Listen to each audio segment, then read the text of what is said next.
Hello, my name is Mariana Tremblay, and this is my final presentation for Green Mountain Photography's social media marketing plan. Just an introduction. Green Mountain Photography is a photography business that was founded by myself and my partner, John Hewen. We wanted to have a bit of a blend between the fine arts photography that we enjoy doing and also the commercial photography that we enjoy doing for other people.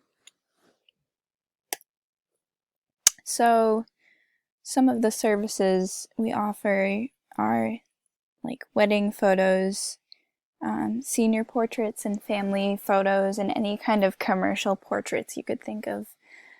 We also are doing fine arts commissions. We're in the middle of applying for grants right now. I'm applying for the Guggenheim Fellowship in the fall.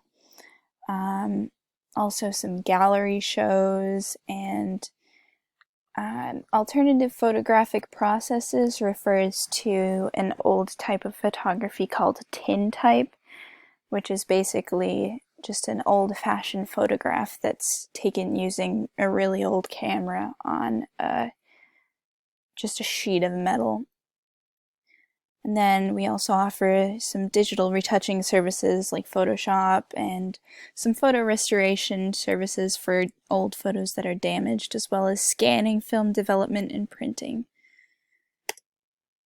So I thought I would introduce you to some of our work while we're here, just to give you an idea of what's going on. So this first few images, these are my images. So this is a wedding that I did out in Colorado. This is another photo from that day. This was a few years ago, actually. And unfortunately, all of my gigs were canceled for this year, so I don't have any new wedding photos. But hopefully next summer, if everything goes well, things will turn out well again. This is a shot from a coverage that I did of the Trump rally that happened back in, it was either January or February, in Manchester. It was the Trump rally and the Bernie Sanders rally were on the same night, and they had a little barricade right here where the Bernie supporters stood and the Trump supporters stood here, and they yelled at each other. This is just a fun little photograph that I took it was actually a few days ago while I was at the Cape. And then these photographs are from a personal project I'm doing called Photographic Gardening. It's about plants, and I'm photographing it in black and white film using a large format camera that I'll show you in a few slides. So these are Concord grapes and wild blackberries in my front yard. And then these are, I think they're called, what are they called? Spotted pieweed. Spotty Joe pieweed, something like that. And then we move on to John's photos. This is one of his photos of a Japanese maple tree. And then he's more interested in photographing people than I am. I am more of like a landscape photographer, and he is really into just capturing people's personalities in photos and making a connection between the person and the person behind the lens. So this is another one of his photos. And this is just a recent photo. It's just a picture of the sink, but I thought it looked really nice. The way the shadows and the light from the window kind of reflect on the basin. Then this is a quick look into the tools that we use. So coming over from the left side, these are my cameras, Personally, I use a Yashica Mat 124G, a Zanza Bronica. Those both shoot medium format film. This is my large format camera. This is what I'm using for my gardening photos. And then this little guy right here is my digital. It's a little mirrorless camera. It's really light and compact, so I can take it everywhere with me, and it doesn't take up much space at all. And then over here, these are John's cameras that he uses. This is a Leica M3. This is a Mamiya RB67, a Fuji 6x9, and a Linhof Technica 4x5. It's a large format camera like this one over here. So for the SWOT analysis, I identified some of our strengths and weaknesses. Strengths would be the access to the software that we have. We have a pretty good setup of a 2-monitor system for editing photos and a subscription to the Adobe software. We have Photoshop, Lightroom, After Effects, Illustration, which we don't even really use. Another strength is the variety of services offered. You don't get a lot of photographers that offer tintypes and that kind of service. It's pretty rare, so it's kind of like something you can only get with us. The college education, I have my Bachelor of Fine Arts, and John is 1 year away from receiving his Bachelor of Fine Arts in photography. So we have the college education and the professional connections. We also have professional experience. We're both internationally exhibited. We've been in shows in Sweden and around the world. And we have the ability to travel around New England to meet the needs of clients.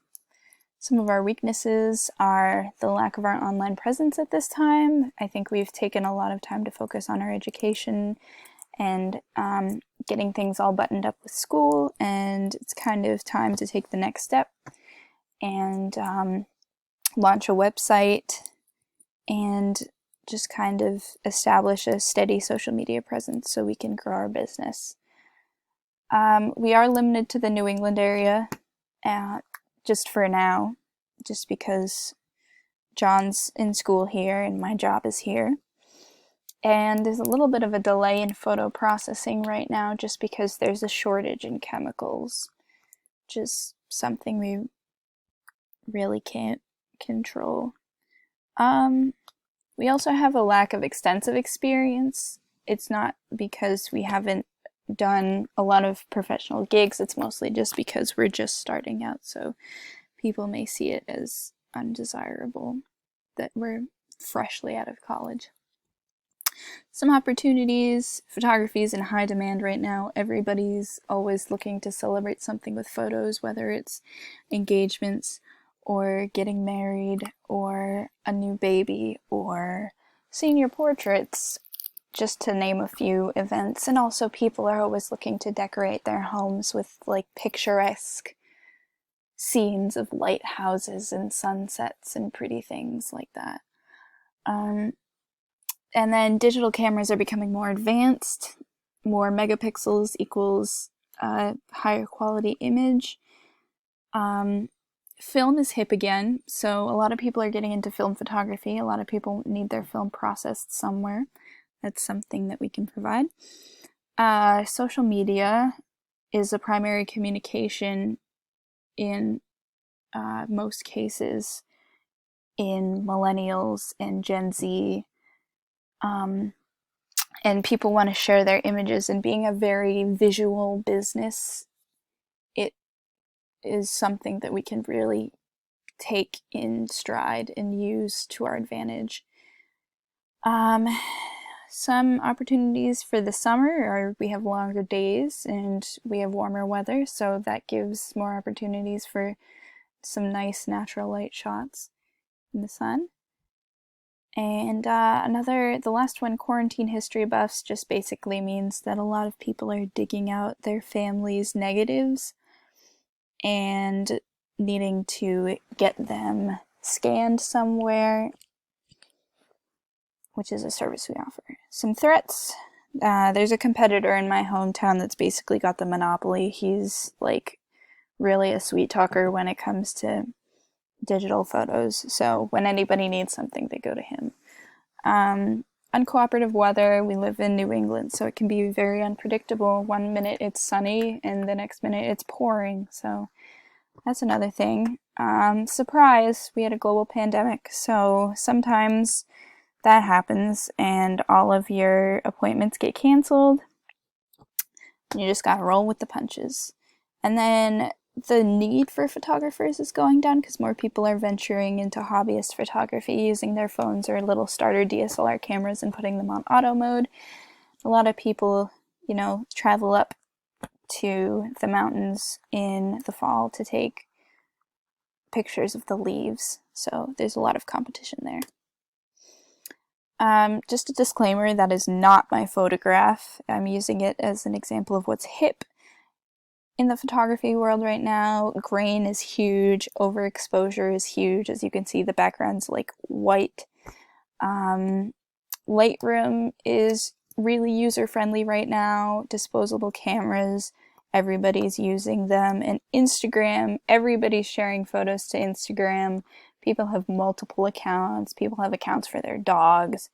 So it's just really the age of photography right now, more so than ever before. Some recommendations I have are to establish an Instagram and a Facebook presence, obviously, and build a website. And then when we're building the website, we're going to want to separate the fine arts and the commercial work. So even breaking it up further into commercial work, weddings versus portraits versus just landscapes, and then incorporating a blog into the website platform so people can kind of follow along and get tips. And I really liked Hootsuite. I think we should stick with that because it's really cool, and I really like the idea of queuing up posts and then just establishing a relationship with clients so they want to keep coming back and recommending you and responding to every comment to make sure you keep that relationship strong. And then this is just a sneak peek into the publishing calendar. Daily, respond to comments and post to Instagram stories, whether it's behind the scenes of a shoot, a sneak peek, some editing behind the scenes.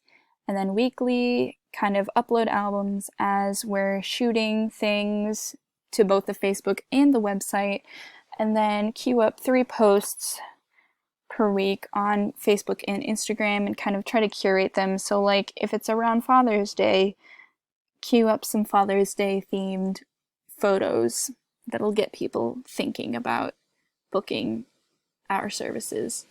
Monthly, we're going to post a monthly calendar and a monthly newsletter, and then yearly, we're going to update the website just to make sure that hours are correct and contact information is correct. And then, yeah. So, thank you so much for listening.